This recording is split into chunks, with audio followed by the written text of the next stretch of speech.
Mosson, 2 victoires, 2-1 contre Le Havre et contre Cannes. Voilà qui donne un petit peu d'air à cette équipe de Gérard Gilly qui jouera son match en retard contre Toulouse. Match annulé, vous vous en souvenez, la semaine dernière, qui jouera donc à Toulouse le 26 octobre prochain au Stadium. Saint-Etienne reste sur une bonne série de 3 matchs consécutifs sans défaite. La défense s'est stabilisée puisqu'elle n'a pas encaissé le moindre but pendant cette période. C'est une bonne nouvelle pour Laurent Blanc qui va retrouver ce soir une pelouse qu'il connaît par cœur, tout comme Gérald Passy.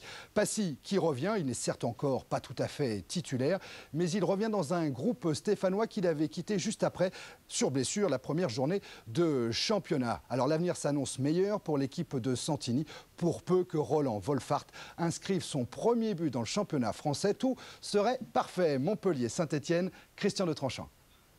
C'est une certitude, Gérald Passy, absent des terrains depuis le 24 juillet, ne sera pas titulaire ce soir. Le doute avait pourtant subsisté jusqu'à l'ultime minute puisque Pascal Desperou, incertain, dut effectuer pendant l'échauffement un essai qui s'avéra concluant. Côté montpellierin, pas de suspense, Jérôme Bonicel remplace comme prévu en lieu et place Serge Blanc blessé. Pas de round d'observation pour les Stéphanois, l'on presse haut et fort avec Cuervo en position d'ailier de débordement, centre dans le dos des défenseurs. Wierwerski, trop court, ne peut convertir cette occasion. Dommage. Sans complexe, Saint-Etienne, comme à la maison, accentue son signe avec Wolfart pour l'ouverture du score. Sortie de Barabé, Montpellier revient de loin. C'est du bout du pied que le gardien montpellierin sauve ses partenaires et l'on ne joue que depuis 5 minutes. 24e minute, enfin belle à l'ouvrage. C'est un coup franc, monsieur coup de pied arrêté à Montpellier. C'est Aljosha Zanovic. Premier but, ouverture du score pour Montpellier. Première occasion pour les Montpelliérains et ouverture du score. Donc 3e but personnel pour Aljosha Azanovic. Quel maître coup de pied, pleine lucarne. Joseph-Antoine Mel ne peut que constater les dégâts. 3 minutes plus tard, duel venu de l'Est. Wierwerski, Azanovic. Deuxième carton jaune pour le Polonais qui rejoint les vestiaires. C'est un carton rouge, 1-0. Ce sera le score à la mi-temps.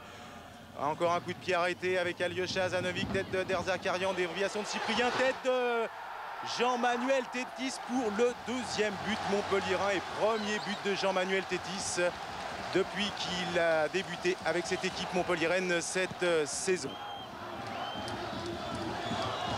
59e minute, petit incident, Joseph-Antoine Bell reçoit un projectile, Louis Nicolin venu calmer ses supporters.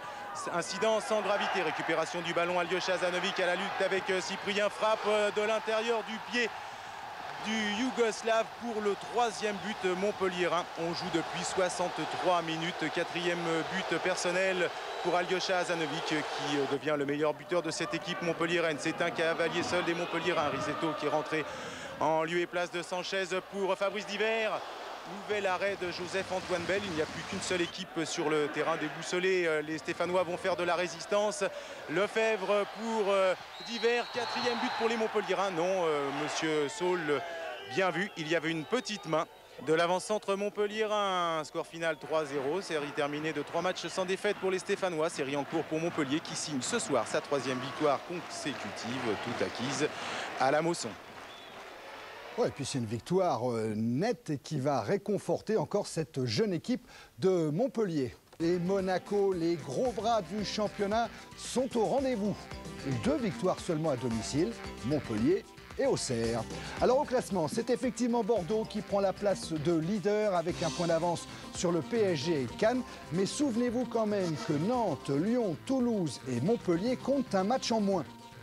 La deuxième partie du tableau, oui, Toulouse, même avec ce match en moins, ça commence à être très inquiétant. Le Havre-Toulouse, toujours 3 équipes à la recherche d'un premier succès.